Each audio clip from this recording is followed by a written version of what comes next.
విద్యార్థి మిత్రులారా, ఆ రోజు వారు అన్నటువంటి ఏదైతే తుపాకీ కొట్టడం ద్వారా రాజ్యాధికారం కావాలి, తుపాకీ కొట్టడం ద్వారా ఇక్కడ పరిపాలన సాధ్యమని చెప్పేసి కలలు కన్నారో వారి యొక్క సిద్ధాంతం ఇక్కడ పనికిరాని చెప్పేసి 45 సంవత్సరాల తర్వాత నేడు వారి సిద్ధాంతం వారి అడవుల్లో ఏదైతే కలలు కన్నారో అది రూపుమాపింది తప్పిస్తే విద్యార్థి పరిషత్ చెప్పినటువంటి సిద్ధాంతం అజరామరంగా కొనసాగుతూ ఈరోజు దేశంలో వర్ధిల్లుతున్నది. ఈ దేశంలో ప్రజాస్వామ్యం పరిడవిల్లే విధంగా చేస్తున్నది తప్పిస్తే ఈ దేశానికి ఏ రోజు హాని చేయలే. విద్యార్థి మిత్రులారా, కమ్యూనిస్టులు సాధించిందేదో చెప్పాలి. నవ యువకులను పొట్టన పెట్టుకున్నారు, పేద గిరిజనులను దళితులను పొట్టన పెట్టుకున్నారు. 40 సంవత్సరాల గోలే అడవులలో ఉన్నటువంటి గిరిజనులకు అభివృద్ధి అంటే ఏంటిదో తెలియకుండా చేస్తున్నారు.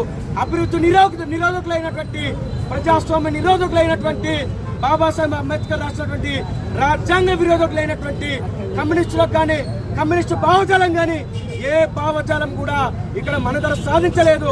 ఖచ్చితంగా విద్యార్థి మిత్రులారా, నక్సలిజం అంత మొండింది కానీ అర్బన్ నక్సలైట్ల రూపంలో పట్టణాలలో విద్యాలయాలలో ఇప్పటికీ మేధావుల ముసుగుల్లో తిష్ట వేస్తున్నారు. కాబట్టి ఈ దేశానికి వ్యతిరేకంగా పనిచేసేటువంటి కుహన మేధావుల యొక్క వాళ్ళ యొక్క అంతరంగాన్ని బహిర్గతం చేయాలి.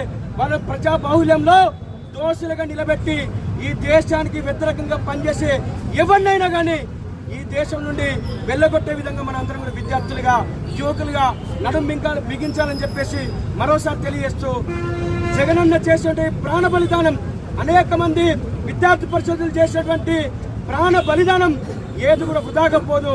వారి ఆశయ సాధనలో ఇప్పుడు విద్యార్థి పరిషత్ కార్యకర్తలు కానీ విద్యార్థులు కానీ ముందుకెళ్తారని చెప్పేసి సందర్భంగా తెలియజేస్తూ, మీ త్యాగం వృధా కాదు, మీ ఆశయం ఆగిపోదు. భారత్ మాతా కీ జై.